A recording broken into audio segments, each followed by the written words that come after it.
Laing mahinungdanon nga punto o tema nga atong pamalandungan, human nga magkinahanglan ta og kausaban, human nato mahibaw-i nga ang gingharian sa Dios mao gyoy realidad sa atong kinabuhi isip mga matuon. Importante gyud kaayo nga mailhan nato si Hesukristo.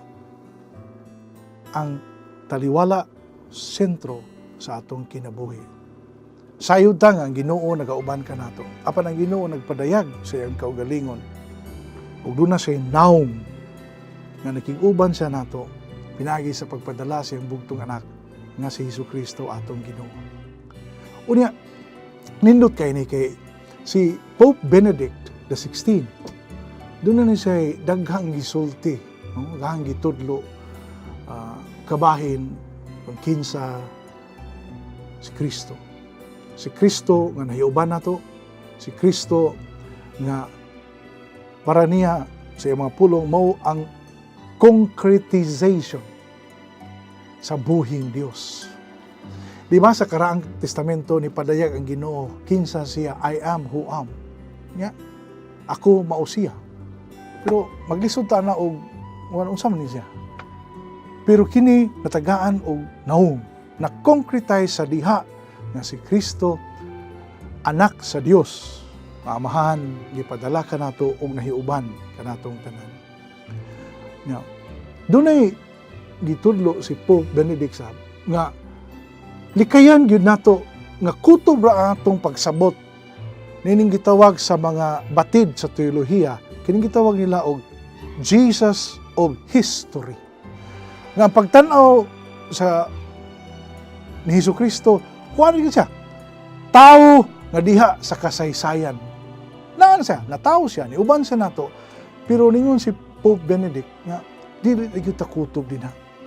Kay siya una sa tanan anak sa Dios. Dios nga nagpakatao. Kay kanang ideya nga sa kasaysayan, Hesus sa kasaysayan, kutob ra gyud nga mura ra gyud siya tao uban nato. Nakitang tanan doon naman tayo kasaysayan, doon naman tayo history. Muna nga niyon siya nga dunay duha ka aspeto nga angay natong makatunan ug mao gani ni ang atong isangyaw kun mamalandong ta, muila ta ni Jesus ang sentro sa atong kinabuhi. Una, doon na say termino nga gitawag og sequela of Christ. Sequela. Unsa man ni siya? Ang pagpadayag ni Kristo sa iyang kaugalingon, pinagi sa iyang mga pulong o pinagi sa iyang mga buhat. O yun sama ni sa sinugdanan niyang pagpadayag, the first of the sequela, nga siya nahimong tao. So kini nga termino, technical ni nga term, pero may ni siya atong hinumduman nga usa ni siya ka parte, aspekto sa atong pagtanaw ni Jesus nga siya nagpaila, nagpadayag isip Dios uban kanatong mga tao pinaagi sa iyang mga pagkatao, mga buhat, mga pulong, mga milagro. Mo nang gitawag siya og Emmanuel, ang Dios nga nagauban kanato. Apan ang ikaduhang parte nga angay natong makatunan, masabtan, mailhan ni Jesus nga mao usab atong ipasangyaw ngadto sa uban, mao ang misteryo sa pagpasakit, kamatayon ug pagkabanhaw ni Kristo. The sequela of Christ and the Paschal mystery. Nga kining maong anak sa Dios nga gipadala sa Ginoo, mipuyo ban kanato apan dili lang kutob niya. Nagpasakit, namatay ug nabanhaw aron makab-ot nato ang kaluwasan. Kabahin ni sa misteryo sa gugma sa Ginoo. Wala lang ipadala niya ang anak aron magpuyo uban ka nato mo na magsaulog tag Pasko sa pagkatao malipayon ta.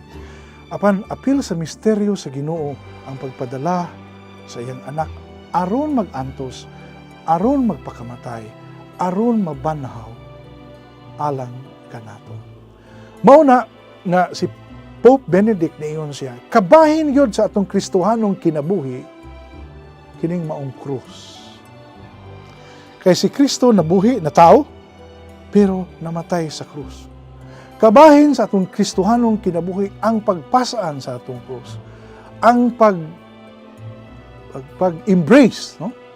Sa nining maong krus, na dili lang paigo nga mulabay lang ta sa maong krus. Dili lang paigo nga mupalayo ta sa maong krus, kundi mauni ang kinuuyukan sa atong pagka-Kristiyanos.